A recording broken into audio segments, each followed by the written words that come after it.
Hello there, and welcome to the Sleepy Library. It's wonderful to have you here with us tonight. Before we begin this gentle journey through the world of science, I'd like to know where in the world you're listening from. Are you tucked into a cozy bed, perhaps sitting in a comfortable chair with soft lighting nearby? Or maybe resting on a couch with a warm blanket wrapped around you? Wherever you are, I hope you're feeling safe, comfortable, and ready to let your mind wander through some fascinating truths about our world. Tonight, we're going to explore something rather interesting. We're going to look at ideas that many people believe are true. Ideas that have been passed down through generations, repeated in movies and books, and shared around dinner tables. But here's the curious thing. Many of these ideas, as confident as they sound, aren't quite right. They're what we call myths. Not magical myths with dragons and heroes, but science myths. Little stories about how the world works that sound believable, but don't match what careful research has shown us. Don't worry though. We're not here to make anyone feel foolish for believing these things.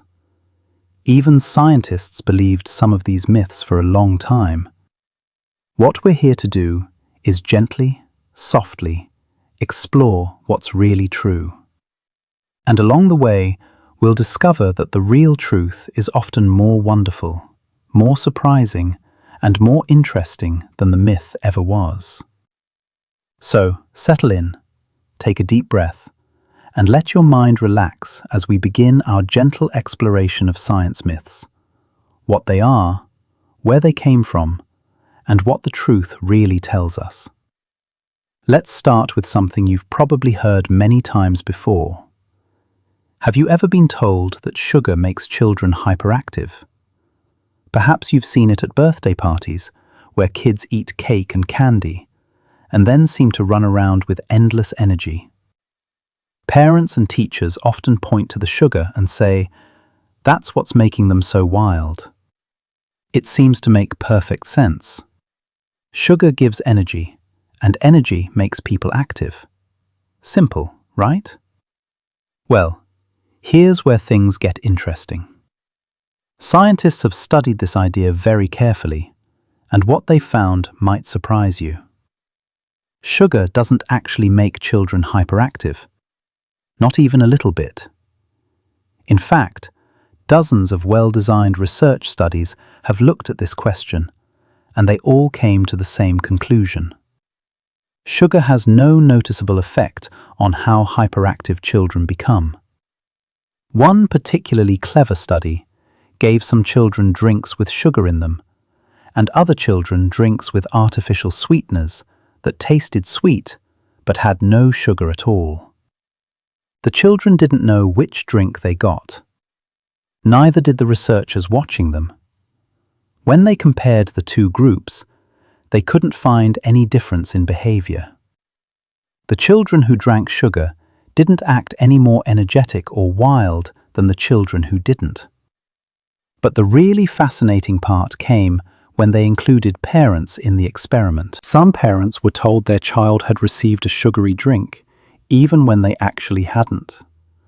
These parents rated their children as more hyperactive than other parents did, even though the children's behavior was exactly the same. The parents were seeing what they expected to see, not what was actually happening. So where does all that energy at birthday parties come from? Well, think about what's happening at a party.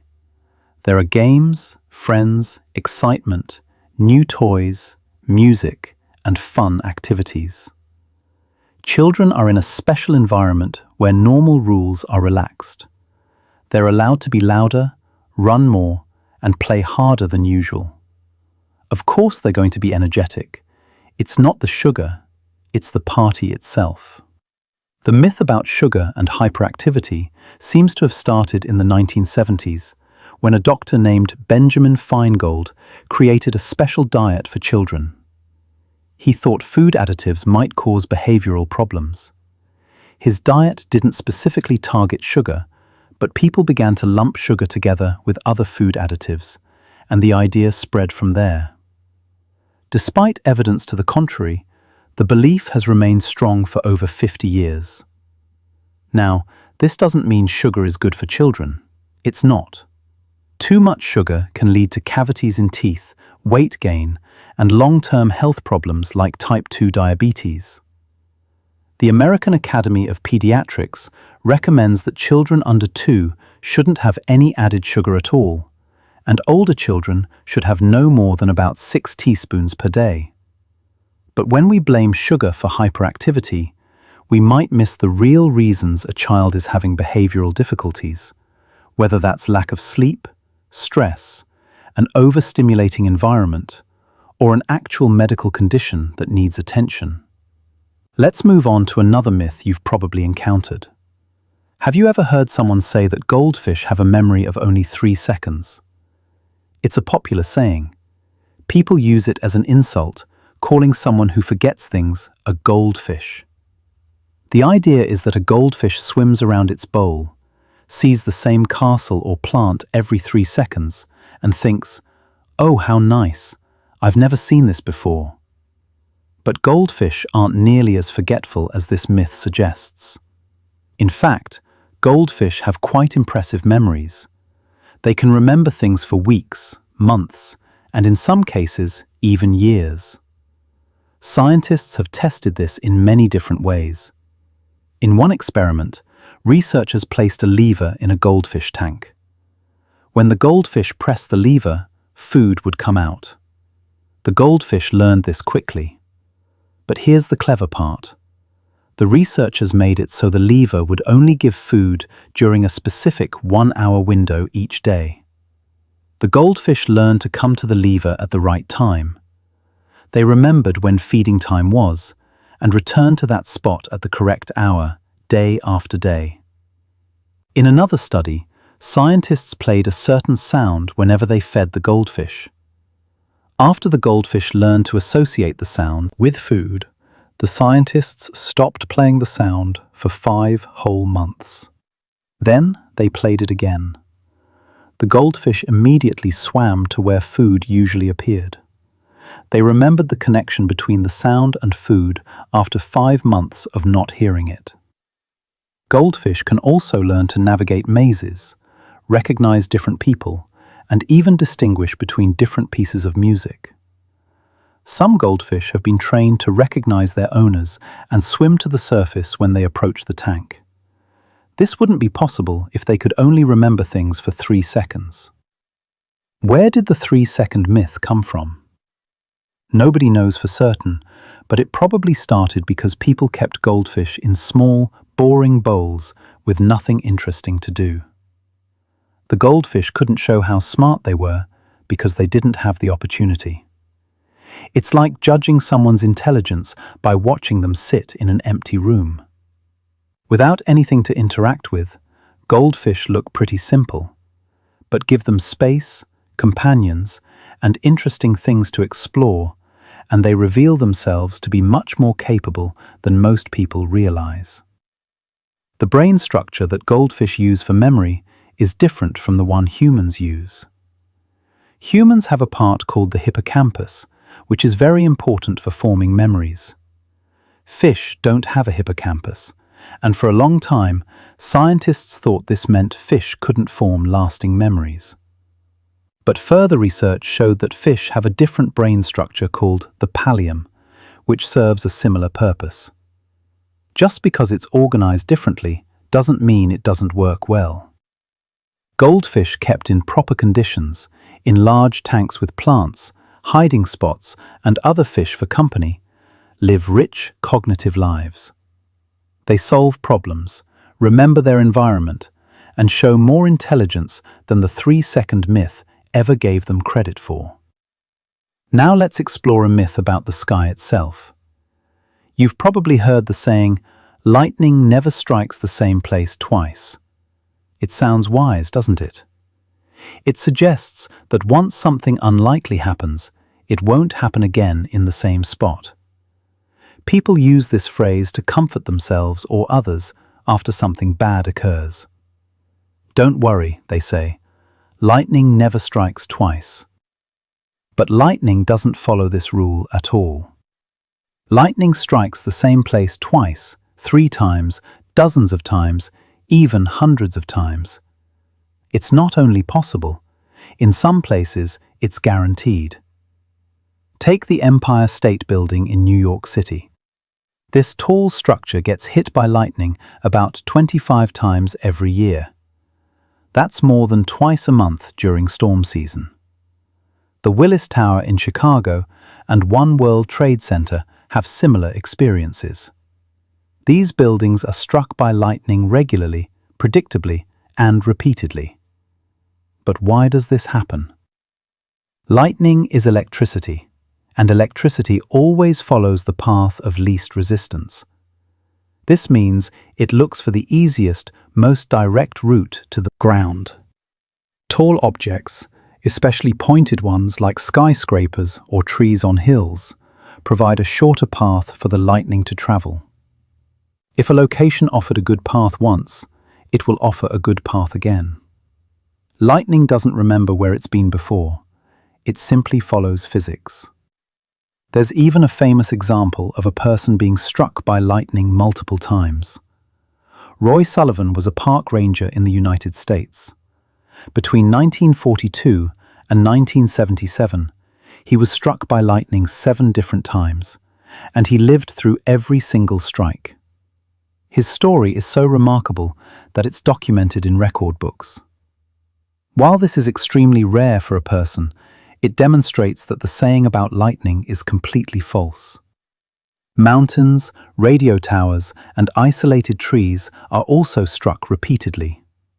Broadcasting towers, which stand alone in open fields and reach high into the sky, can be hit several times during a single storm. On June 2, 2024, a radio tower in Oklahoma was struck 58 times within just 1 hour. That's almost once per minute. The myth about lightning probably started as a poetic way of saying that misfortunes don't usually happen twice in the same way. It was meant to be comforting, not scientifically accurate. But people began taking it literally, and that's where the problem started. If you believe lightning won't strike the same place twice, you might think it's safe to stand under a tree that's already been hit by lightning during a storm. That's actually very dangerous. That tree is just as likely, or perhaps even more likely, to be hit again. Lightning safety experts are very clear about this. During a thunderstorm, you should get inside a substantial building or a car with a hard roof. Don't stand under isolated trees. Don't stand in open fields. Don't touch metal fences or poles. And certainly don't assume that any spot is safe just because lightning has already struck there. Lightning doesn't play by the rules of folk wisdom. It plays by the rules of physics, and physics doesn't care about old sayings. Let's turn our attention now to something inside your own head. Have you ever heard that humans only use 10% of their brains? This myth is everywhere. It's in movies, books, advertisements, and motivational speeches. The idea is appealing, isn't it? Imagine if you could unlock the other 90%. You'd be a genius, remember everything, maybe even develop special powers like moving objects with your mind. This myth has been used to sell self-help programs, brain training games, and all sorts of products promising to help you unlock your full potential. But here's the truth. You already use all of your brain. Every part of it. Every single day. Neurologists, the doctors who study the brain, are very clear about this. Neuroscientist Barry Gordon from Johns Hopkins School of Medicine explains it this way. We use virtually every part of the brain, and most of the brain is active almost all the time. While it's true that not every single brain cell is firing at the exact same moment, over the course of a day, every part of your brain gets used. Brain imaging technology has proven this. Functional magnetic resonance imaging, or fMRI, allows scientists to watch which parts of the brain are active while someone performs different tasks. What they've found is that even simple activities light up multiple areas across the brain. Pouring a cup of coffee in the morning, for example, activates the areas controlling movement, the areas processing vision, the areas coordinating balance, the parts planning actions, and several others, all at the same time. Even when you're sleeping, your brain is busy. Different regions activate during different sleep stages, processing memories, consolidating learning, and regulating your body's systems. There's no moment, awake or asleep, when 90% of your brain is just sitting there doing nothing. Think about it from another angle. The human brain makes up only about 2% of your body's weight, yet it uses about 20% of your body's energy. For babies, the brain uses up to 60% of their energy.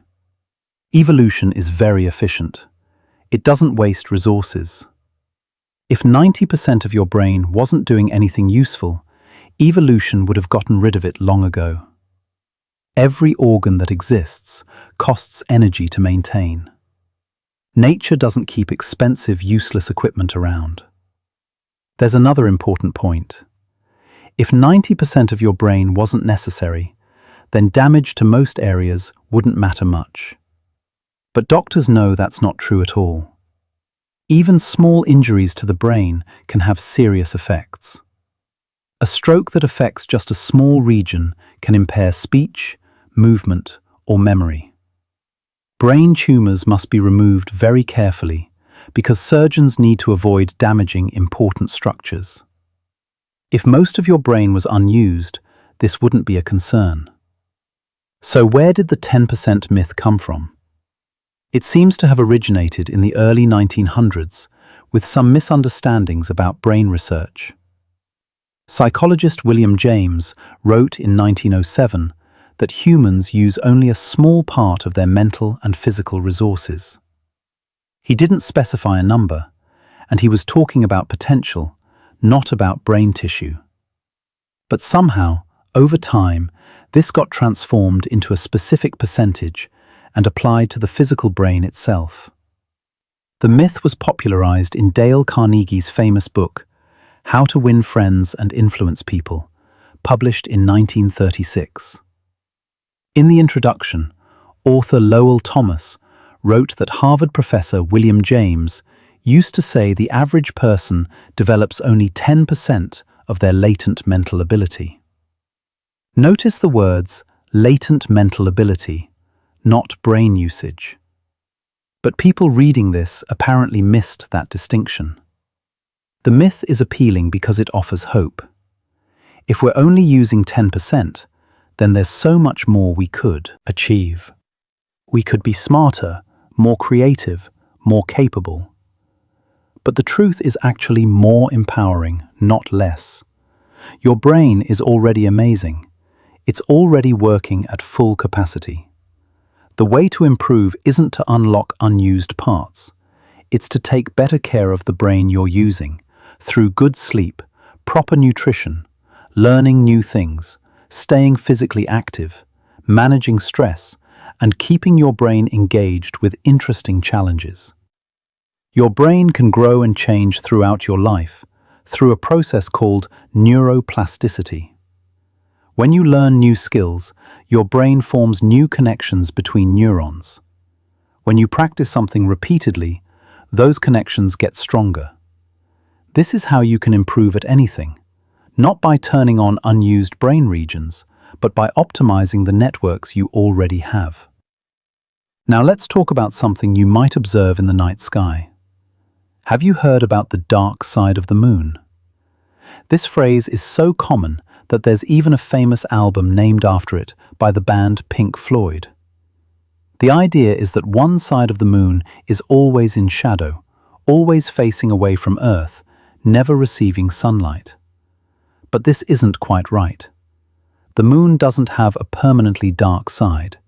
It has a far side that we can't see from Earth, but that far side gets just as much sunlight as the side we can see.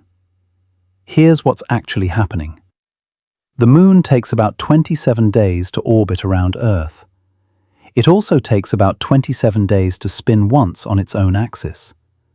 Because these two periods are the same, the Moon always shows the same face to Earth. This is called tidal locking, and it's actually quite common in the solar system.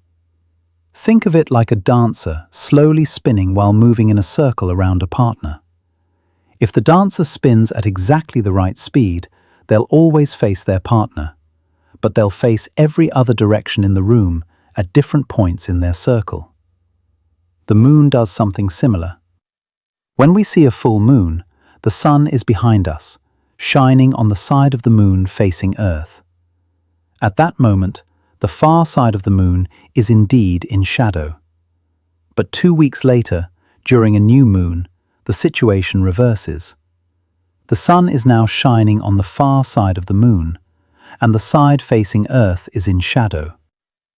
That's why we can't see the Moon during the new moon phase. The side facing us isn't receiving sunlight. Over the course of a month, every part of the Moon receives sunlight, and every part experiences lunar night. There is no permanently dark side.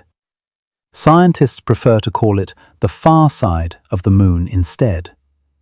Humans didn't see the far side of the Moon until 1959, when a Soviet spacecraft called Luna 3 flew around it and took photographs. Before that, no human had ever seen what was on that side. This mystery probably contributed to the idea that it was somehow different or dark. When astronauts from the Apollo missions orbited the Moon, they were able to see both sides with their own eyes. The far side looks different from the near side. It has more craters and fewer of the smooth, dark areas we call seas or maria. But it receives sunlight just like the side we're familiar with. The phrase, dark side of the Moon, is poetic, and there's nothing wrong with using it in songs or stories. But if we're talking about science, it's important to know that both sides of the Moon experience equal amounts of light and dark as the Moon moves through its orbit around Earth. Let's move on to a belief about animals. Many people think that ostriches, those large flightless birds from Africa, stick their heads in the sand when they're frightened. The image is funny and has become a metaphor for ignoring problems. When someone refuses to face reality, we might say they have their head in the sand like an ostrich. But ostriches don't actually do this. If an ostrich put its head underground, it couldn't breathe. It would also be completely unaware of approaching dangers, which would be a terrible survival strategy. Real ostriches are much too smart for that. So, where did this myth come from? The ancient Roman writer Pliny the Elder, who lived from 23 to 79 CE, wrote that ostriches imagine when they have thrust their head and neck into a bush that the whole of their body is concealed. This observation was probably based on a misunderstanding of ostrich behavior. What ostriches actually do is quite sensible. When they're sitting on their nests, they sometimes lower their heads close to the ground to turn their eggs or to avoid being seen from a distance. Their bodies are large and brown, blending in with the earth. From far away, a person might see an ostrich with its head down and think the head had disappeared into the ground. Ostriches also eat things from the ground, including sand and small stones. These help them digest their food. When an ostrich is pecking at the ground, it might look like it's sticking its head into the sand, but it's actually eating. If an ostrich is genuinely frightened, it doesn't hide its head. It runs. Ostriches are the fastest running birds in the world, capable of speeds up to 45 miles per hour. They can also deliver powerful kicks with their strong legs if cornered. These are their real defenses, not burying their heads. The head in the sand myth persists because it's vivid and memorable. It's easy to picture, and it makes a good joke. But real ostrich behavior is more interesting. These birds have excellent vision and can spot predators from far away. They're intelligent, social animals that live in groups and cooperate to watch for danger. They're attentive parents who carefully tend their eggs. None of this matches the image of a bird too foolish to face reality. Here's another animal myth that many people believe. Do mice really love cheese? In cartoons, movies, and old stories, whenever a mouse appears, there's usually cheese nearby. Mouse traps in these stories are always baited with cheese. It's such a common image that it feels like an obvious truth. But scientists who study mouse behavior have found something surprising. Mice don't have a particular preference for cheese. In fact, if given a choice, mice would rather eat foods high in sugar or grains like oats and seeds. Cheese isn't harmful to mice, but it's not their favorite either. So why do we associate mice with cheese? The answer goes back to medieval times, hundreds of years ago. Back then, people didn't have refrigerators or modern food storage. Meat was hung from ceilings or stored in smokehouses. Grain was kept in sealed containers or silos. But cheese was typically wrapped in thin cloth or wax and stored in relatively accessible places like cupboards or cellars. For a mouse looking for food, cheese was simply the easiest thing to find and access in a typical house. During the time of the bubonic plague in Europe, people began to associate mice with disease, and they noticed that mice were often found near cheese. Some people even stopped eating cheese, thinking it attracted mice. But the mice weren't specifically attracted to cheese. They were attracted to any food they could reach, and cheese happened to be the most accessible option. Modern research has tested this.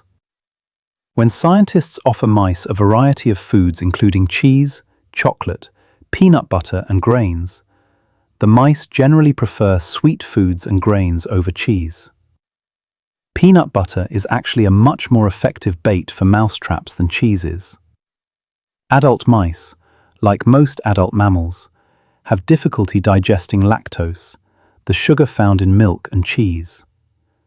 This means cheese might even be a bit uncomfortable for them to eat. They can eat it if they're hungry enough, but it's not their first choice. The cheese myth probably stuck around because it appeared in so many stories and children's books.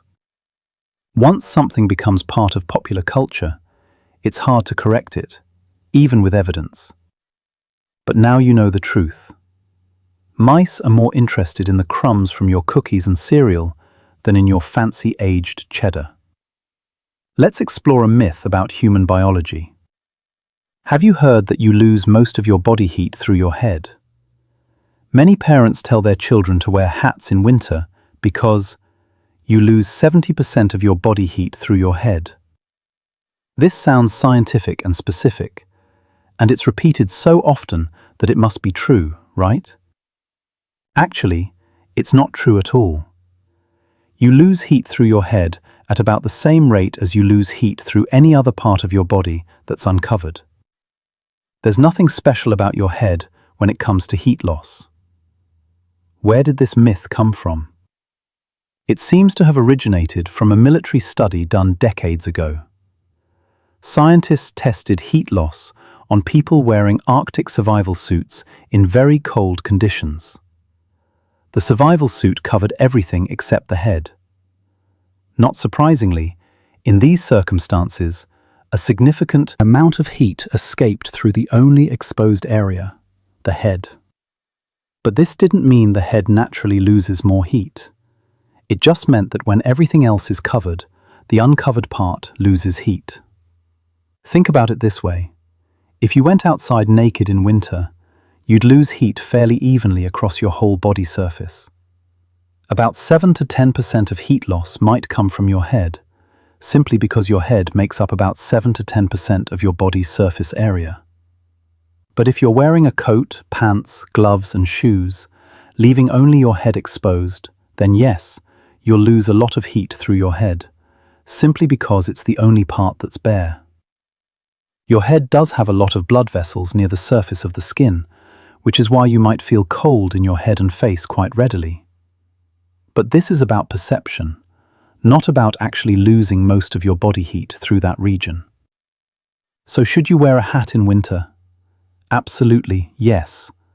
Not because you lose most of your heat through your head, but because any exposed skin loses heat, and keeping your head warm is just as important as keeping your hands, feet, and body warm.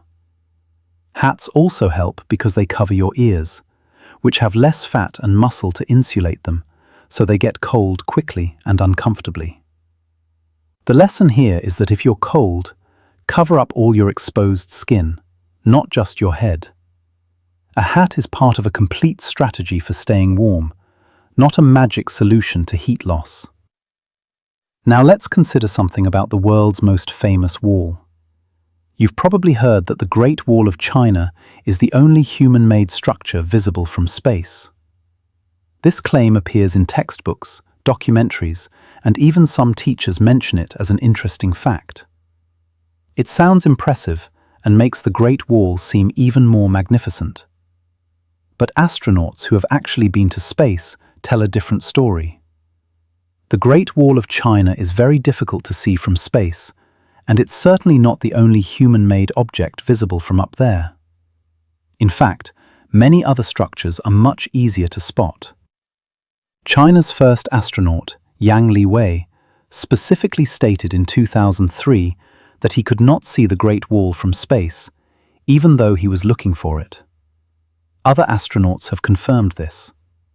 The wall is long, about 6,350 kilometers, but it's also quite narrow, only about 6 meters wide in most places. It's made of materials that blend in with the natural landscape around it, mostly grey and brown stones and earth. From the International Space Station, which orbits about 400 kilometers above Earth, astronauts can see many human-made objects. Cities show up as patches of lights at night. Highways cutting through forests are visible. Large buildings, airports, and bridges can be spotted. These structures are either much bigger than the Great Wall, or they contrast more sharply with their surroundings. During the day, human-made objects have distinct colors or patterns stand out. Agricultural fields create geometric patterns. Cities form dense, organized clusters. But the Great Wall blends into the mountains and countryside. You'd have to know exactly where to look, and even then, you'd need excellent visibility and probably some magnification. With very good binoculars or a camera lens, an astronaut in low Earth orbit might be able to make out the Great Wall if conditions are perfect. But this is true for many large structures. The Great Wall isn't special in this regard. It's simply long, not particularly tall or brightly colored. The myth about seeing the Great Wall from space dates back to the 1700s, long before space travel was even possible. It was pure speculation, based on the wall's impressive length. As the myth was repeated over generations, it became accepted as fact, even though no one had actually tested it. Once humans did go to space and could see what was actually visible, the myth was finally corrected. The Great Wall is still one of the most remarkable structures humans have ever built. It doesn't need the myth about being visible from space to be impressive. Its real history, the thousands of workers who built it, the centuries it took to complete, and the way it winds across mountains and valleys, is fascinating enough without exaggeration. Let's talk about something you might see in the bathroom. Is there any truth to the idea that water drains clockwise in the northern hemisphere and counterclockwise in the southern hemisphere? This belief is related to the Coriolis effect, a real scientific phenomenon caused by Earth's rotation. The Coriolis effect does influence large-scale weather patterns and ocean currents. It causes hurricanes to spin counterclockwise in the northern hemisphere and clockwise in the southern hemisphere. It affects the paths of missiles and aircraft over long distances. It's a real and important force in meteorology and physics. But here's the key point. The Coriolis effect is extremely weak at small scales. When you're talking about water in a toilet, sink, or bathtub, the Coriolis effect is too weak to make any noticeable difference. The direction water swirls when it drains is determined by other factors, such as the shape of the basin, the direction water was moving before it started to drain, any slight irregularities in the drain, or even the direction water entered the basin. Scientists have tested this carefully. In controlled laboratory experiments where they eliminate all other influences and let the water sit perfectly still for a very long time before opening the drain, they can detect a tiny Coriolis effect. But in normal, everyday situations, like taking a bath or flushing a toilet, these other factors are thousands of times stronger than the Coriolis effect. You can test this yourself. Fill your sink or bathtub several times and watch which way the water swirls. You'll probably see it go different directions at different times, depending on small variations in how you filled it or how the water was moving before you opened the drain. If you were to travel to the other hemisphere and perform the same test, you'd find the same random variation. Toilet manufacturers design their toilets with the way water enters the bowl, not with Earth's rotation in mind. That's why toilets drain the way they do. The myth persists because the Coriolis effect is real and sounds scientific, so people assume it must affect everything involving rotation. But science requires careful attention to the scale and strength of forces, and the Coriolis effect, while important for large systems like weather patterns, is negligible in your bathroom. Here's a health myth you may have heard. Can cracking your knuckles cause arthritis? Many people, especially older adults, warn young people not to crack their knuckles because it will damage their joints and lead to arthritis later in life. The warning is so common and delivered so seriously that it seems like it must be based on medical evidence. But studies have found no connection between knuckle cracking and arthritis. One doctor, Donald Unger, was so skeptical of this claim that he conducted an experiment on himself. For 60 years, he cracked the knuckles on his left hand every day, but never cracked the knuckles on his right hand. After 6 decades, he examined both hands. Neither had arthritis. He even won an award for this unusual self-experiment. Larger scientific studies involving many people have reached the same conclusion. People who crack their knuckles don't develop arthritis at higher rates than people who don't. However, habitual knuckle crackers might experience slightly weaker grip strength later in life, but this effect is mild.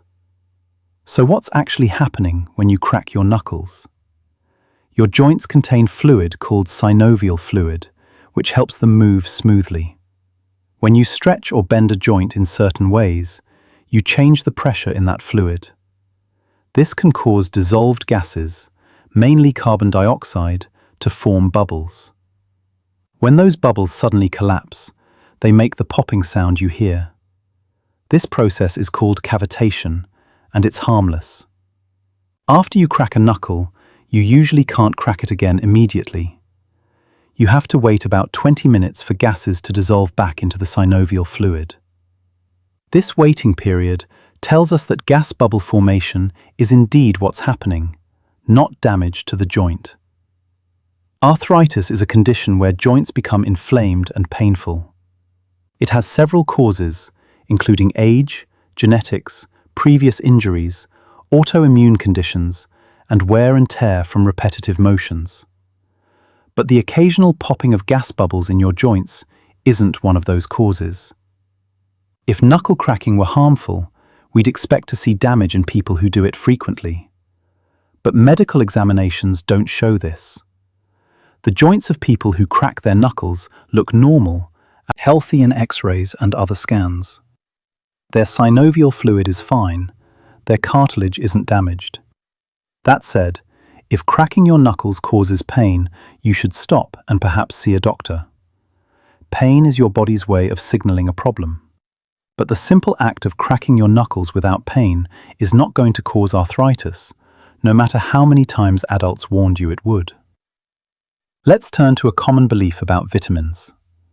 Many people take vitamin C supplements, especially when they feel a cold coming on. The idea is that vitamin C can prevent colds or make them go away faster. Store shelves are full of vitamin C products marketed for immune support, and people spend enormous amounts of money on them each year. This belief gained popularity in the 1970s when Linus Pauling, a famous chemist who won 2 Nobel Prizes, published a book claiming that high doses of vitamin C could prevent and treat colds. His authority as a scientist made the claim very influential, and many people still believe it today. But what does the research actually show? Scientists have conducted many careful studies on vitamin C and the common cold. The results are clear. For most people, taking vitamin C supplements does not prevent colds. If you take vitamin C regularly and you do catch a cold, the vitamin might reduce how long your symptoms last, but only by a small amount, usually less than a day. There are a few exceptions. People who exercise intensely in extreme conditions, like marathon runners or soldiers training in Arctic conditions, do seem to benefit from vitamin C supplements. For these specific groups, vitamin C can reduce cold occurrence by about 50%. But for average people living normal lives, the benefit is minimal or non-existent. Vitamin C is important for health. Your body uses it for many functions, including maintaining your immune system, healing wounds, and keeping your blood vessels healthy. But your body only needs a certain amount, about 75 to 90 milligrams per day for adults. You can easily get this from food by eating fruits and vegetables like oranges, strawberries, bell peppers, and broccoli. Taking more than your body needs doesn't provide extra benefits for most people. Your body can't store large amounts of vitamin C.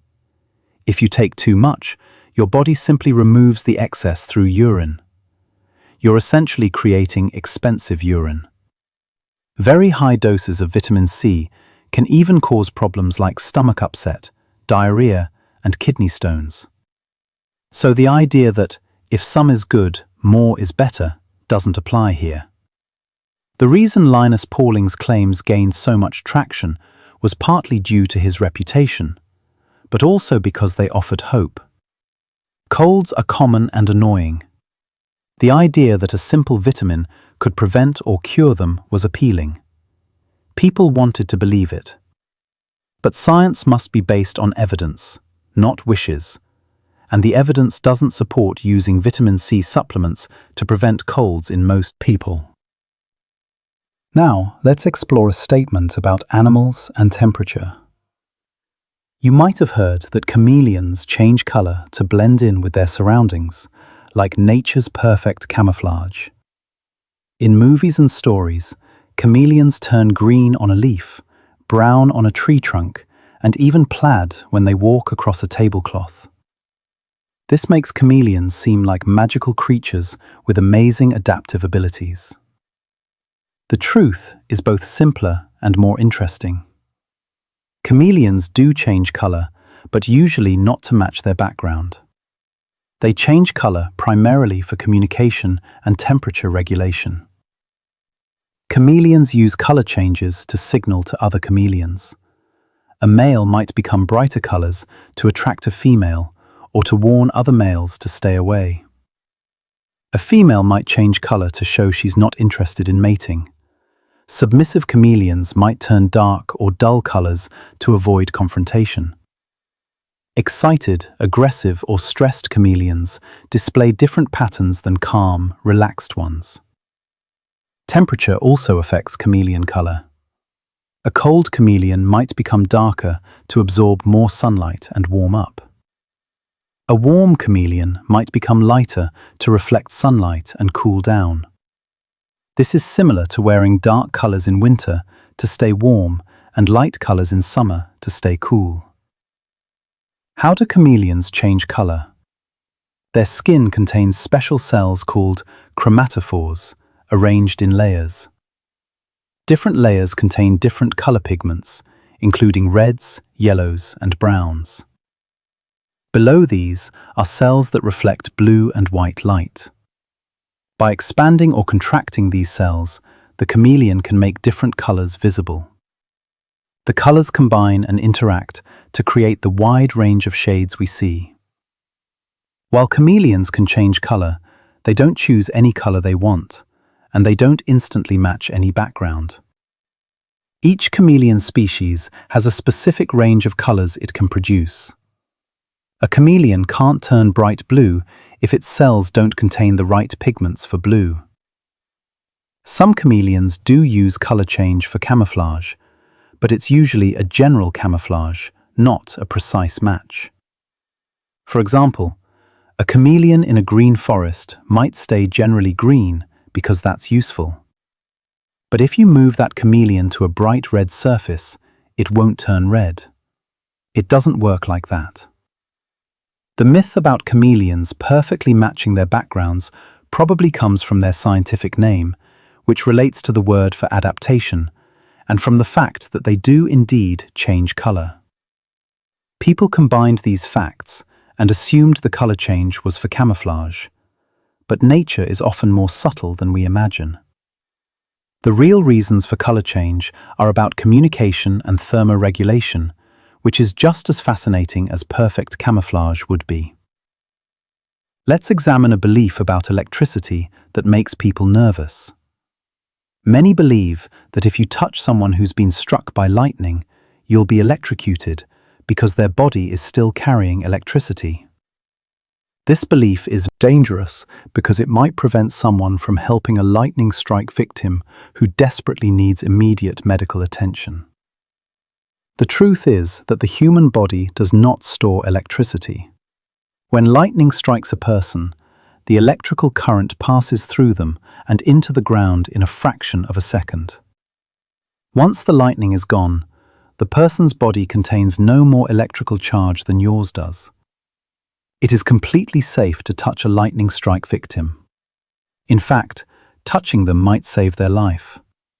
Lightning can stop the heart or interrupt breathing.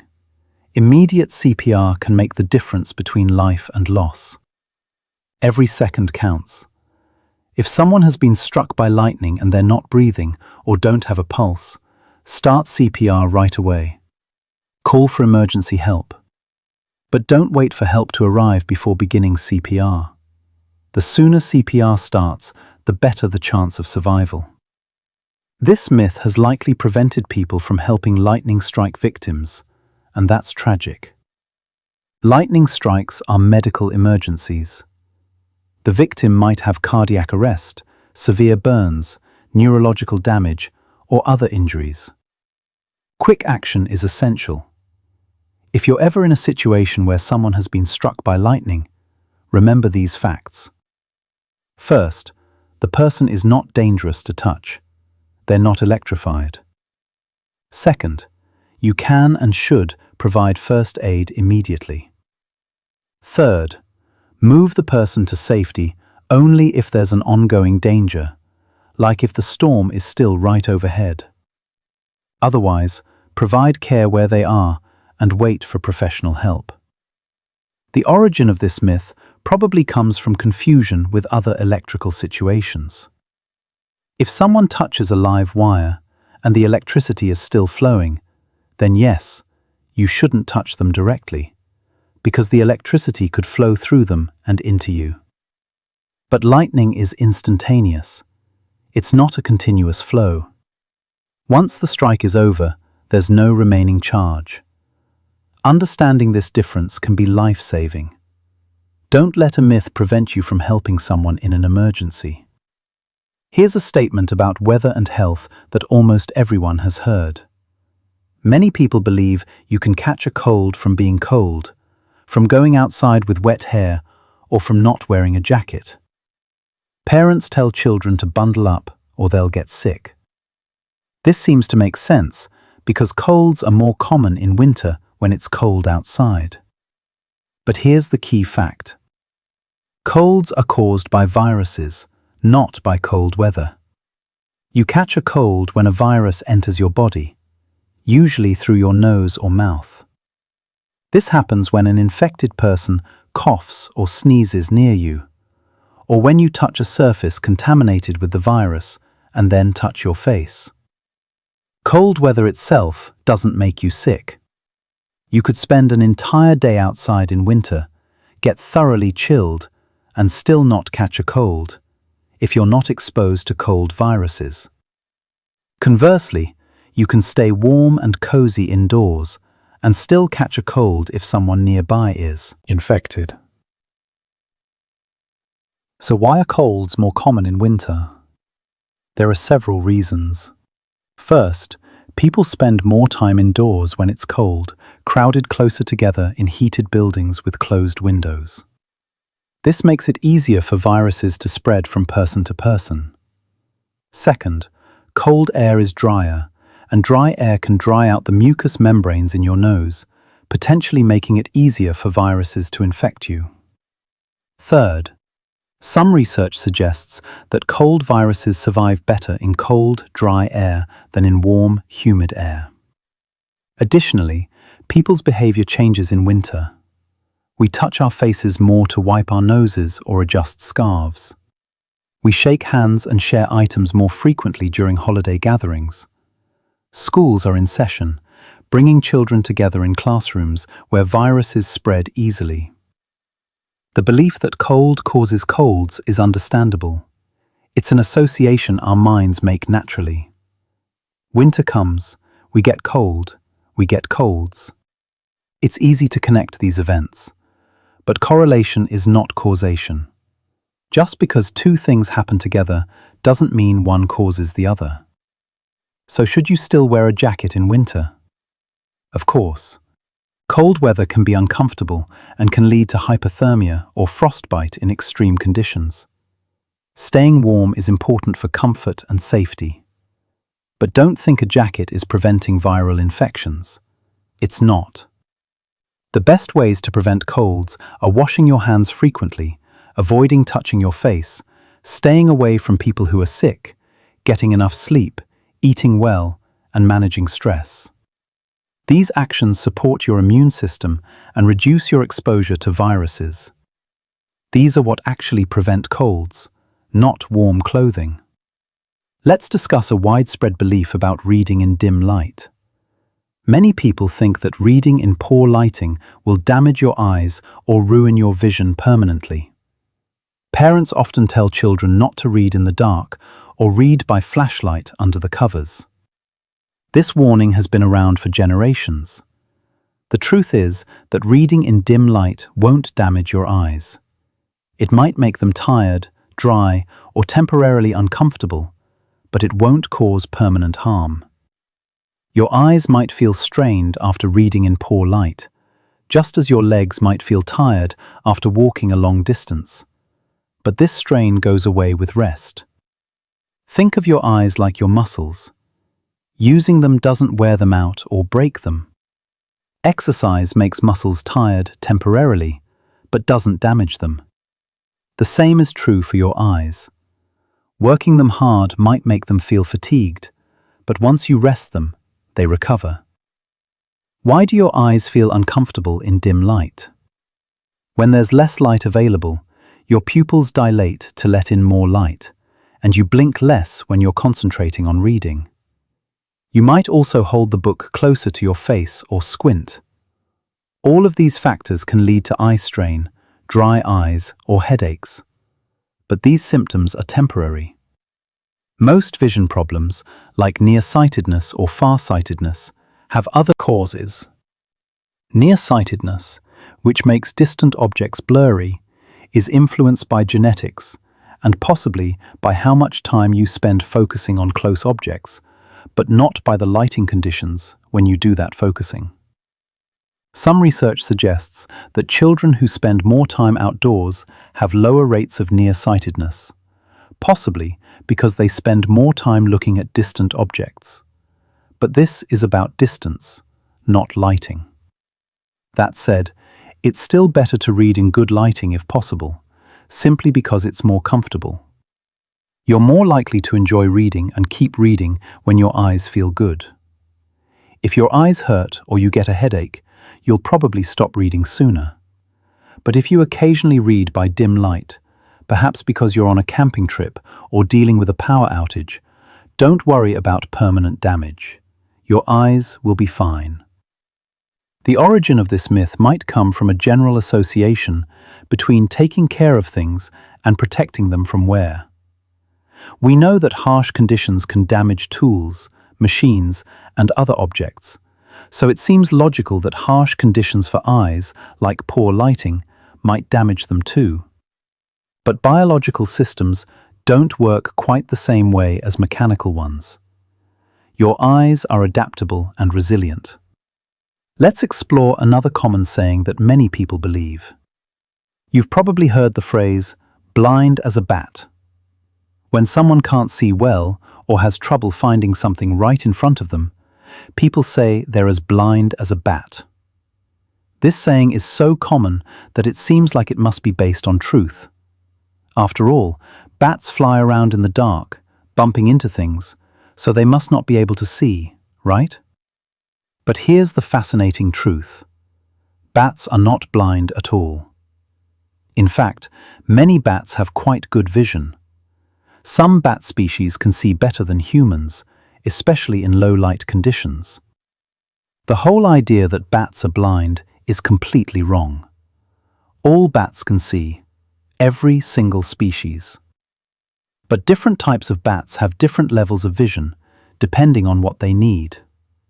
Fruit bats, which are large bats that eat nectar and fruit instead of insects, have particularly excellent vision.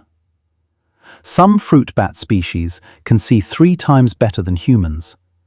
They can even see ultraviolet light, which is a color wavelength that human eyes can't detect at all. Smaller bats, the ones that eat insects, also have good vision. Their eyes are adapted to see in very low light, which makes sense because they're active at dawn and dusk and during the night. These bats have special cells in their eyes called rods. Rods help detect light even when there's very little of it. Bats have between 300,000 and 800,000 rods per square millimeter in their eyes. Humans, by comparison, have at most 150,000 rods per square millimeter. This means bats can see in much darker conditions than we can. So, if bats can see perfectly well, where did the myth about them being blind come from? The confusion probably started because bats are famous for using echolocation. Echolocation is an amazing ability. Bats make high-pitched sounds, too high for human ears to hear, and those sounds bounce off objects around them. When the echoes come back to the bat's ears, the bat's brain processes this information and creates a kind of sound picture of the world. Because echolocation is so impressive and unusual, people focused on the bat's hearing abilities. The bats have those large, prominent ears that make them look like they're all about hearing. People assumed that if bats use sound to navigate, they must not use vision. But this assumption is wrong. Bats use both hearing and vision together. The two senses work as a team. Scientists have studied this carefully. They've found that bats integrate information from both their ears and their eyes to build a complete picture of their surroundings. When it's darker, bats rely more on echolocation. When there's more light available, they use their vision more. They adjust their strategy based on conditions. This is actually more sophisticated than relying on just one sense. Bats' erratic flight patterns might have also contributed to the blind myth. When bats fly, they often make quick, sharp turns and sudden changes in direction. To someone watching from the ground, it might look like the bat can't see where it's going and is just randomly bumping around in the sky. But the bat knows exactly what it's doing.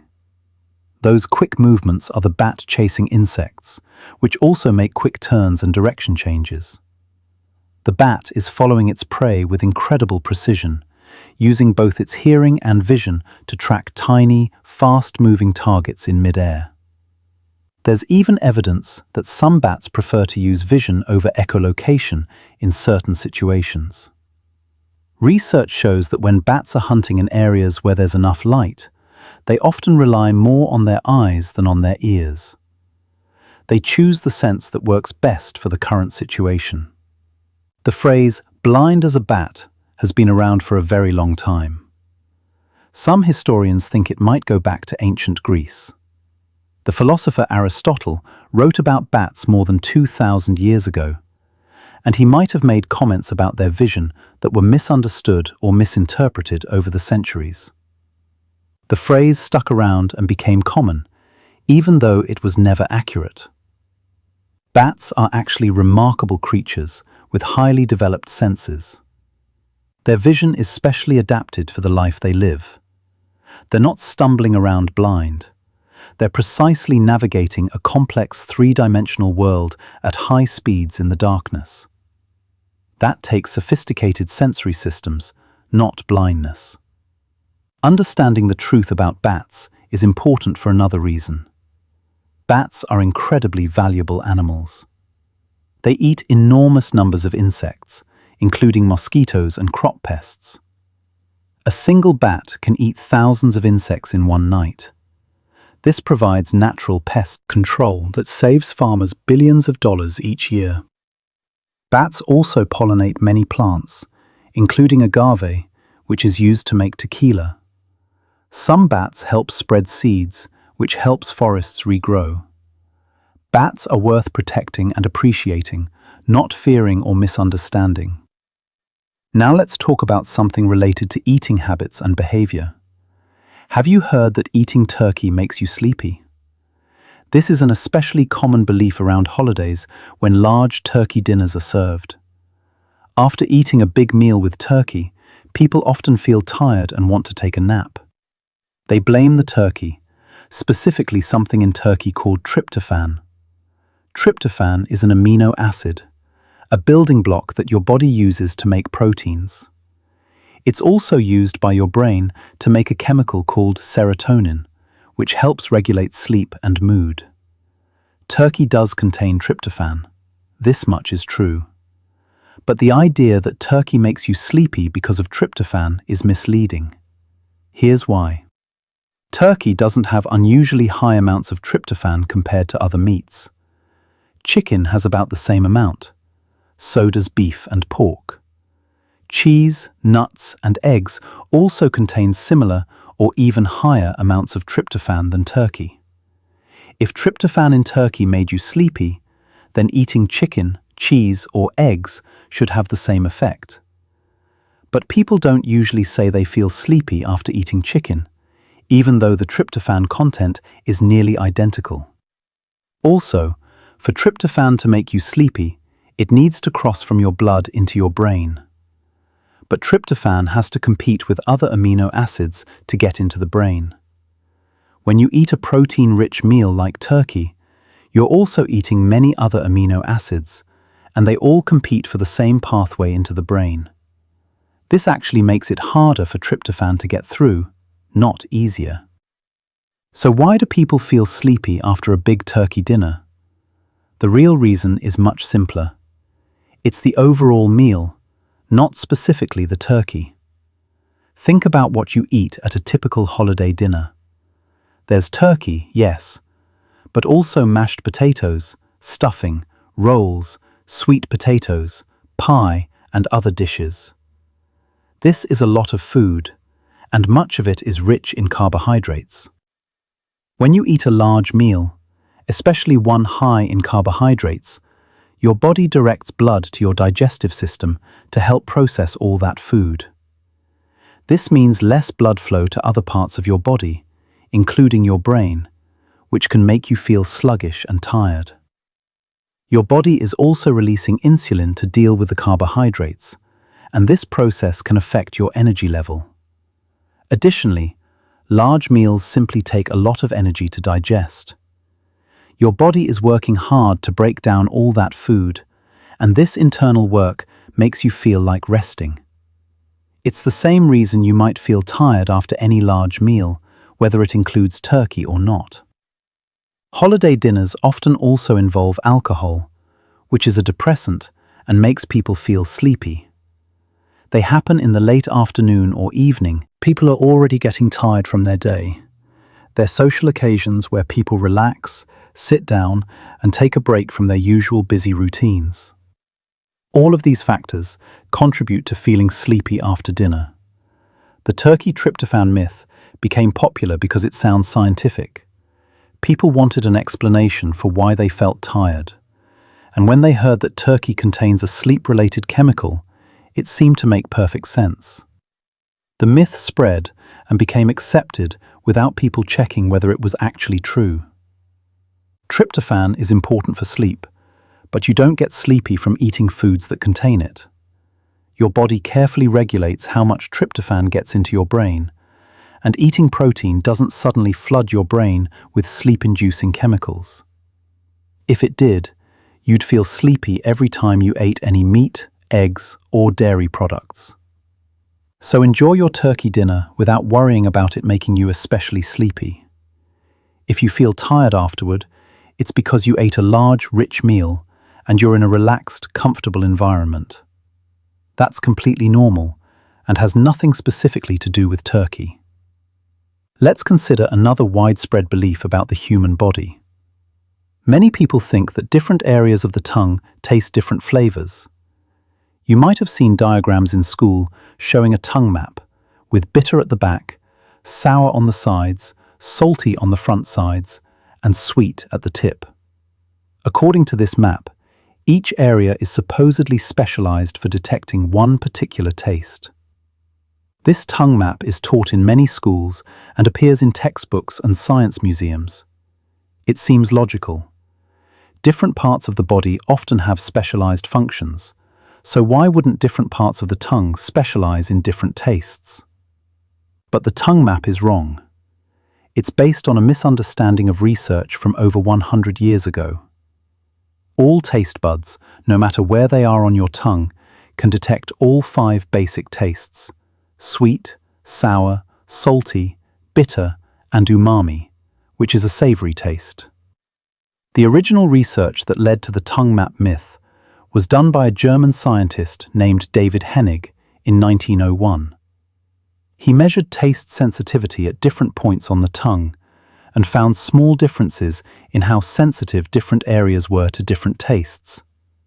But the differences were very slight, and Hennig never claimed that certain areas only tasted certain flavors. Years later, someone misinterpreted Hennig's findings and created the tongue map we know today, exaggerating the small differences into distinct zones. This incorrect map was then repeated in textbooks and educational materials for decades, even though it didn't match what the original research actually showed. You can test this yourself quite easily. Put a tiny bit of sugar on different parts of your tongue. You'll be able to taste the sweetness no matter where you put it. Try the same thing with salt, or with something sour like lemon juice. You'll find that you can taste these flavors all over your tongue, not just in specific zones. Taste buds are tiny structures on your tongue, and each one contains receptor cells for all 5 basic tastes. When you eat something, chemicals in the food bind to these receptors, sending signals to your brain. Your brain interprets these signals as different flavors. This happens everywhere on your tongue where there are taste buds, which is most of the tongue's surface. Some areas of the tongue might be slightly more or less sensitive to certain tastes, but these differences are so small that you wouldn't notice them in everyday eating. Your brain combines all the signals from all your taste buds to create your overall perception of flavor. It doesn't process different areas separately. The myth about the tongue map is a good example of how scientific misunderstandings can spread and persist. Once something gets into textbooks and is taught to children, it becomes very difficult to correct, even when scientists know it's wrong. Teachers teach what they learned, and students grow up believing it, and the cycle continues. Modern research has completely debunked the tongue map, but it still appears in some educational materials. If you see it, you'll know the truth. Your whole tongue tastes everything. Here's another myth related to health and behavior. Have you heard that people swallow an average of 8 spiders per year while sleeping? This disturbing claim suggests that spiders regularly crawl into people's mouths during the night.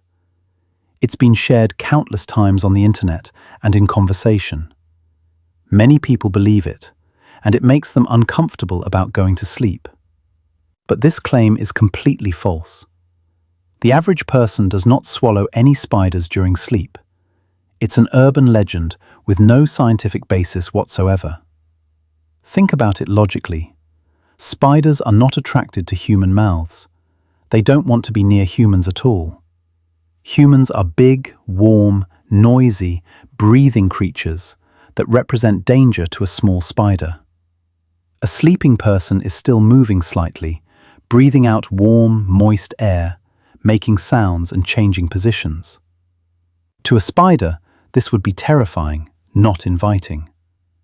Spiders seek out quiet, dark, undisturbed places where they can build webs and catch prey. A person's mouth is none of these things. It's moist, warm, constantly in motion, and completely lacking in the insects that spiders want to eat. There's absolutely no reason a spider would want to enter a sleeping person's mouth. Additionally, if a spider did somehow get near your mouth, your body's reflexes would likely wake you up. Humans have sensitive nerves around the mouth and nose. Even during sleep, if something touches your face, you often react by moving, brushing at it, or waking up. Your body is designed to protect your airways. So where did this myth come from? Interestingly, it was apparently created deliberately as an example of how easily false information spreads on the internet. In 1993, a columnist named Lisa Holst wrote an article about how people believe ridiculous things they read online. As an example of absurd false facts, she supposedly made up several claims, including the spider swallowing statistic. The irony is that her fake example became believed as fact, proving her point about misinformation. The myth spread rapidly through email forwards, social media posts, and word of mouth. Once something is repeated enough times, people start to believe it, even if it sounds unlikely. The claim also plays on common fears. Many people are uncomfortable with spiders, and the idea of unknowingly swallowing them while vulnerable during sleep is disturbing enough to be memorable and share-worthy. Various sources have cited different numbers: 4 spiders per year, 8 spiders per year, and other variations. But the actual number is 0, or so close to 0 that it might as well be. In extremely rare cases, perhaps someone somewhere has accidentally swallowed a spider. But this would be an unusual occurrence, not a regular event. If you've been worried about swallowing spiders in your sleep, you can rest easy. It's not happening. Spiders are avoiding you just as much as you're trying to avoid them. They have no interest in crawling into your mouth, and your body would react if they tried. We're approaching the end of our gentle journey through science myths. Let's talk about one more interesting belief. Many people think humans have 5 senses: sight, hearing, smell, taste, and touch. This is taught in elementary schools and repeated so often that it seems like a basic fact. But humans actually have more than 5 senses.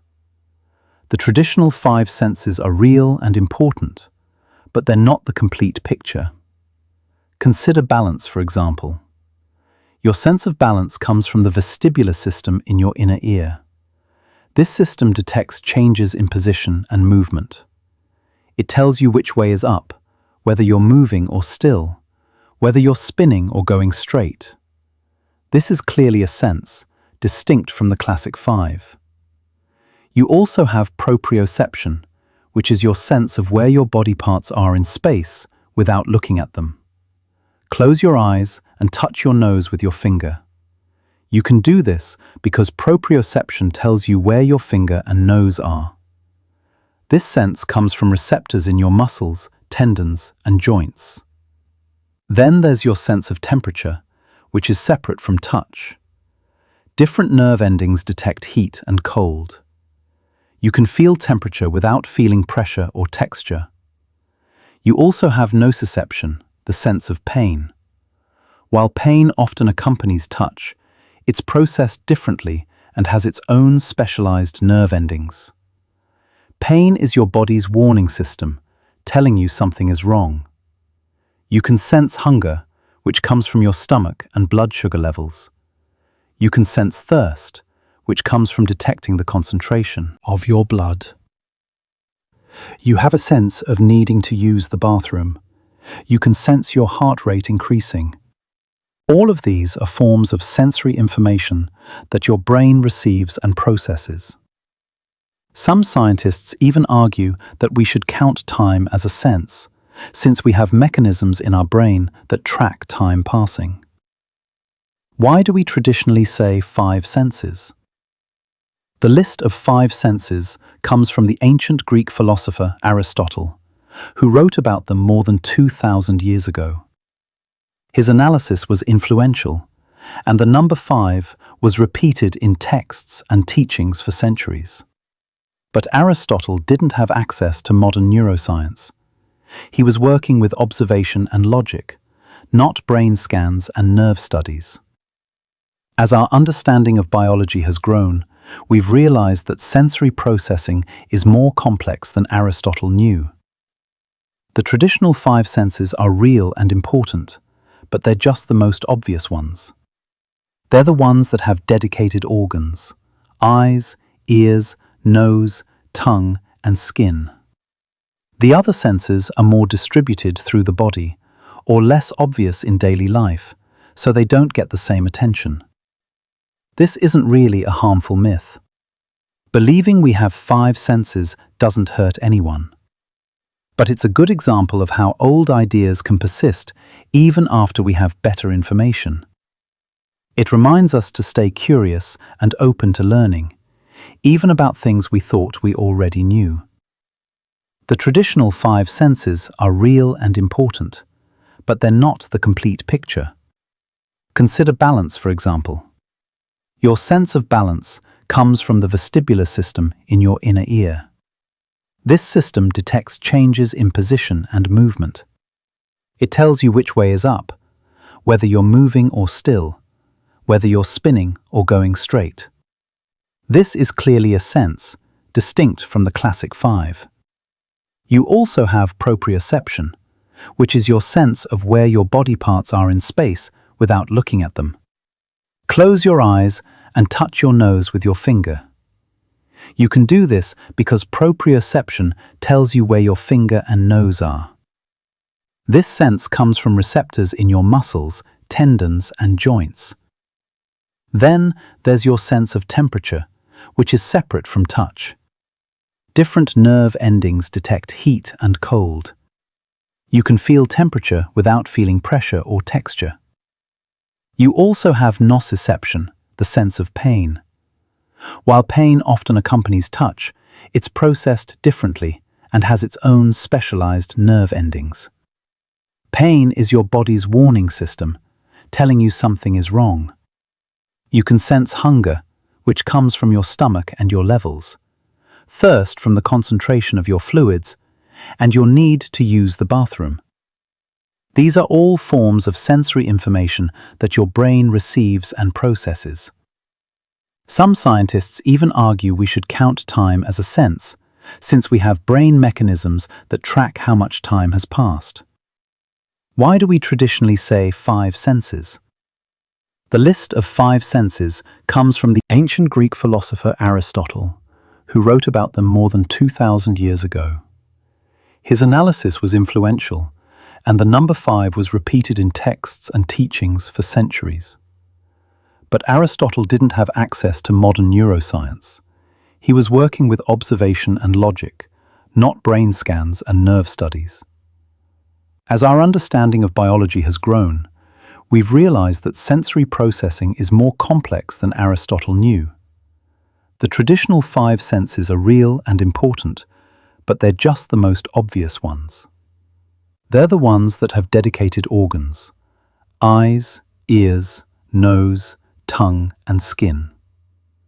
The other senses are more distributed through the body, or less obvious in daily life, so they don't get the same attention. Let's explore another animal myth before we finish. Many people believe that camels store water in their humps. This seems logical. Camels live in deserts where water is scarce, and they can go long periods without drinking. They have those large humps on their backs. So, those humps must be filled with water, like natural canteens, right? But this isn't correct. Camel humps don't store water. They store fat. The hump is essentially a large fat reserve that the camel's body can use for energy when food is scarce. When a camel goes without eating for an extended time, its hump gets smaller as the fat is used up. If the camel is well fed, the hump is large and firm. It's a food storage system, not a water storage system. So how do camels survive in the desert without drinking water for days or even weeks? They have several clever adaptations. First, camels are incredibly efficient at conserving water. Their kidneys produce very concentrated urine, meaning they lose less water when they use the bathroom. Their feces are also very dry for the same reason. Camels don't sweat much compared to other animals. They can allow their body temperature to rise during the day instead of sweating to cool down. At night, when it's cooler, their body temperature drops again. This daily temperature variation helps them conserve water that would otherwise be lost through sweating. When camels do drink, they can consume enormous amounts very quickly. A thirsty camel can drink over 100 liters of water in just 10 minutes. Their bodies can handle this sudden influx of water and distribute it throughout their system. They store some of this water in their bloodstream and tissues, not in their humps. Camels also have special red blood cells that are oval-shaped rather than round. This unique shape helps the blood continue flowing smoothly even when the camel is dehydrated. In other animals, including humans, dehydration makes blood thicker and harder to pump. But camel blood keeps working well, even in difficult conditions. The myth about water in camel humps probably started because people saw camels with humps and knew camels could survive without water. Combining these facts, they assumed the humps must contain water. It was a logical guess, but it turned out to be wrong. The real explanation, involving fat storage and multiple water conservation systems, is actually more interesting than the simple water storage idea. Here's another colorful myth about animals. Do bulls really get angry when they see the color red? In bullfighting, the matador waves a red cape and the bull charges. This has led many people to believe that bulls are enraged by the color red specifically. People sometimes describe an angry person as being like a bull seeing red. But bulls are actually colorblind to red. They can't tell the difference between red and other colors. Bulls, like all cattle, have dichromatic vision, meaning they see primarily in shades of blue and yellow. They don't perceive red as anything special or particularly provocative. So why does the bull charge at the matador's red cape? The bull is reacting to the movement of the cape, not its color. The matador waves the cape in a challenging, aggressive manner. This motion provokes the bull. If the cape were blue, green, or any other color, the bull would respond the same way. Scientists have tested this. When bulls are shown different colored cloths, but all moving in the same way, the bulls react to all of them equally. The color doesn't matter, only the movement matters. Bulls are large territorial animals, and a waving cloth appears threatening to them. Bullfighting traditions use red capes for cultural and practical reasons that have nothing to do with the bull's perception. Red is a dramatic color for the audience to watch. It also helps hide bloodstains during the bullfight, which is a grim but practical consideration. The red color is for the humans watching, not for the bull. This myth probably persists because it seems to make sense. Red is associated with anger and aggression in many human cultures. We use phrases like seeing red to mean becoming very angry. We think of red as an exciting, stimulating color, so it feels natural to assume that this color affects animals the same way it affects us. But animals don't share our cultural associations with colors. They see the world differently, with different visual systems that evolved for different purposes. Understanding what really provokes bulls is important, not just for correcting a myth, but for understanding animal behavior in general. Animals respond to stimuli based on their own perceptual systems and evolutionary histories, not based on human cultural meanings. When we attribute human interpretations to animals, we often get it wrong. Now let's talk about something related to seasons and weather. Many people believe that Earth's seasons are caused by our distance from the sun. The idea is that when the northern hemisphere is closer to the sun, it's summer there, and when it's farther away, it's winter. This seems logical. Closer to a heat source means warmer, farther means colder. Simple, right? But this explanation is wrong. Distance from the sun is not what causes seasons. The real reason is the tilt of Earth's axis. Earth is tilted on its axis by about 23.5 degrees. As Earth orbits the sun over the course of a year, this tilt means that different parts of the planet are tilted toward or away from the sun at different times. When the northern hemisphere is tilted toward the sun, it receives more direct sunlight and experiences summer. When it's tilted away, sunlight hits at a more indirect angle, and it experiences winter. The southern hemisphere experiences opposite seasons from the northern hemisphere. When it's summer in North America and Europe, it's winter in Australia and South America. This wouldn't make sense if seasons were caused by distance from the sun, because both hemispheres are the same distance from the sun at any given time. In fact, Earth is actually slightly closer to the sun in January than in July. But January is winter in the northern hemisphere, not summer. This fact alone proves that distance isn't the cause of seasons. If it were, both hemispheres would be warm when Earth is close to the sun and cold when it's far away. But that's not what happens. The angle at which sunlight hits Earth's surface matters much more than the distance. When sunlight comes in at a steep angle, it's spread over a larger area and has to pass through more atmosphere, so less energy reaches the ground. When sunlight comes in more directly, it's concentrated in a smaller area and delivers more heat.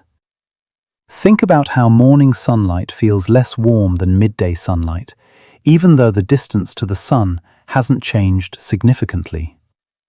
The angle makes all the difference. The tilt also affects how long the sun stays above the horizon. In summer, the sun is up for more hours each day, giving more time for the ground to warm up.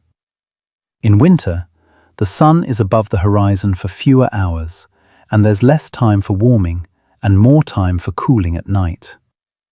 The myth about distance causing seasons probably spreads because it's a simpler explanation than the tilt of Earth's axis. It's easier to imagine moving closer and farther from a heat source than to visualize the geometry of a tilted planet orbiting a star. But the real explanation, while more complex, is more accurate and actually more interesting when you understand how it works. Let's discuss one more myth about memory and learning. Many people have heard that you learn better when information is presented in your preferred learning style. The idea is that some people are visual learners who learn best through images and diagrams. Some are auditory learners who learn best through listening, and others are kinesthetic learners who learn best through hands-on activities. According to this theory, teachers should identify each student's learning style and tailor instruction to match it. This sounds reasonable, and it's been very popular in education. Many teachers have been trained to think about learning styles, and students often identify themselves as a particular type of learner. But research has shown that this theory doesn't actually work the way people think it does. Multiple large scientific studies have tested the learning styles hypothesis. They've given students different types of instruction and measured how well the students learned. The consistent finding is that matching instruction to a student's preferred learning style doesn't improve learning outcomes. A self-identified visual learner doesn't actually learn better from visual materials than from other formats. This doesn't mean that different teaching methods aren't useful. They absolutely are. Using multiple formats, including visual aids, spoken explanations, and hands-on activities, helps all students learn better. Variety in teaching is valuable. But the benefit comes from the variety itself, not from matching methods to individual learning styles. What does matter for learning is the content being taught. Some subjects are naturally better suited to certain presentation methods. For example, geography is easier to learn with maps, which are visual. Music is easier to learn by listening. Surgery is easier to learn by doing. This is about the nature of the content, not about individual learners having different styles. People do have preferences. Some students prefer diagrams, while others prefer text. But preference isn't the same as effectiveness. You might prefer to learn something one way, but that doesn't mean you actually learn it better that way. Research shows that people are often poor judges of which study methods work best for them. The learning styles myth probably became popular because it's appealing. It suggests that there's a simple key to unlock each student's potential. It makes sense of why some students struggle with certain teaching methods. It provides a framework that seems to explain individual differences. But just because an idea is appealing doesn't make it scientifically valid. The danger of the learning styles myth is that it might limit students. If a student believes they're only a kinesthetic learner, they might not engage fully with reading assignments, thinking they just can't learn that way. In reality, everyone can learn from multiple types of instruction, and it's valuable to develop skills in all these areas. What research does support is that active learning, where students engage directly with material rather than passively receiving it, works better than passive learning. Spaced repetition, where you review material multiple times over extended periods, is more effective than cramming. Testing yourself on material helps you remember it better than simply rereading it. These evidence-based learning strategies work for everyone, regardless of any supposed learning style. As we come to the end of our journey tonight, let's think about what all these myths have in common. Many of them are based on observations that seemed logical at the time. Sugar and hyperactivity seemed connected because parties are exciting. Lightning not striking twice sounded wise and comforting. Using only 10% of our brains offered hope for improvement. Bats flying erratically looked like blindness. These myths spread because they were simple, memorable, and emotionally satisfying. But science asks us to look deeper than what seems obvious. Science asks us to test ideas carefully, measure precisely, and be willing to change our minds when evidence points in a new direction. This is harder than accepting simple explanations, but it leads us to truth. And here's something wonderful. The truth is often more interesting than the myth.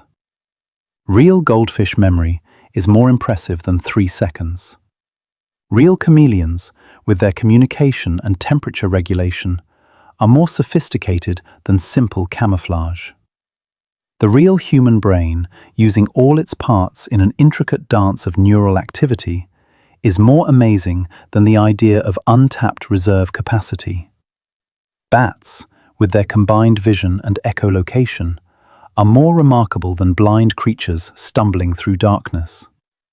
Science myths teach us important lessons.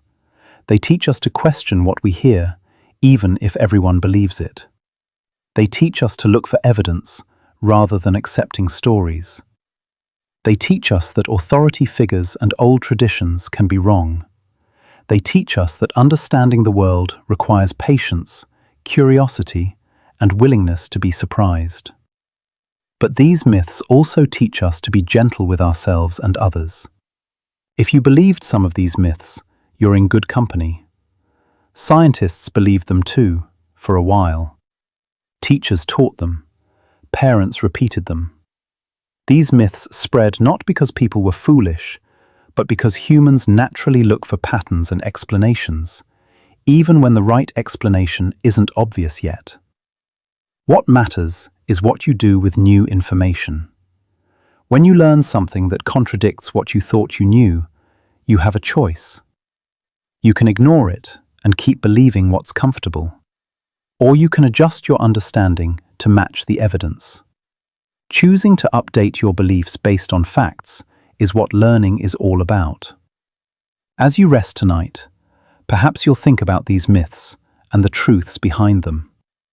Perhaps you'll wonder what other beliefs you hold that might not match reality. That wondering, that gentle questioning, is the beginning of scientific thinking. It doesn't require a laboratory or special equipment. It just requires curiosity and an open mind. The world is full of mysteries, still waiting to be understood. New discoveries happen every day. Things we're certain about now might turn out to be myths that future generations will gently correct, just as we've corrected the myths of the past. That's not a problem. That's progress. That's how human understanding grows, slowly, carefully, building on what came before and adjusting when new evidence appears. So rest now, knowing that the truth about the world is out there, waiting to be discovered. You don't need to know everything. You don't need to have all the answers. You just need to stay curious, ask questions, and be willing to learn. The goldfish swims through water that's clearer than you thought. The lightning illuminates truths that wisdom once denied. Your brain fires in patterns more complete than old myths claimed. The moon turns slowly, showing all its faces to the sun. Bats navigate with both sight and sound through darkness that isn't darkness to them. Bulls charge at motion, not at color. Earth tilts through seasons while orbiting the sun. And you, dear listener, rest now in a universe more wonderful than myths could ever capture. A universe where truth requires no exaggeration to be beautiful. Throughout this journey, we've seen how myths arise from understandable mistakes, from simplified explanations that catch on, from ancient ideas that persisted past their time, and from our very human tendency to find patterns even where they don't exist. We've seen how myths spread through repetition, through authority, through emotional appeal, and through the simple fact that a story told often enough starts to feel true. But we've also seen how science corrects these errors, slowly, patiently, through observation, experimentation, and careful reasoning. We've seen how the truth revealed by science is rarely simple, but it's always more reliable than comfortable assumptions. We've learned that goldfish remember, that lightning strikes repeatedly, that brains work as unified wholes, that the moon has no permanently dark side, that chameleons communicate with color, and that bats see quite well indeed. Each myth we've explored tonight teaches us something about how humans think and learn. We see patterns quickly, sometimes too quickly. We accept explanations that feel right without testing them. We trust what we're told by people we respect. We share interesting claims without verifying them. These tendencies are part of being human, and they're not all bad. Quick pattern recognition helped our ancestors survive. Social learning through trusted sources is efficient. But in the modern world, with access to scientific research and reliable information, we can do better. The key is cultivating a gentle skepticism, a willingness to ask, how do we know that? And what's the evidence? Without becoming cynical or dismissive. It's maintaining wonder and curiosity while also wanting to understand what's actually true. It's being excited to learn that you were wrong about something, because that means you're about to know something more accurate than before. Consider how many myths we've corrected tonight. At least 20 different beliefs that many people hold have been gently shown to be inaccurate. And yet, the world hasn't become less interesting. If anything, it's become more fascinating.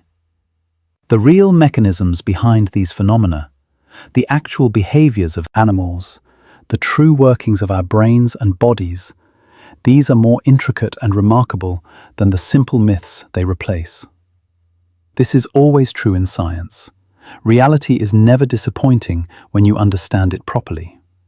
The universe doesn't need embellishment. Stars don't need to be described as diamonds to be beautiful. They're giant spheres of fusing hydrogen, and that's more amazing than any metaphor. Animals don't need fictional abilities to be worthy of our attention. Their real adaptations, shaped by millions of years of evolution, are extraordinary. Human beings don't need untapped brain reserves to be impressive. What we can do with the brains we have, fully engaged, is astonishing enough. You have done enough for today. You've listened, you've learned, you've opened your mind to new ideas. That's more than many people do. Close your eyes now. Let your breathing slow. Let your thoughts settle like dust after a breeze.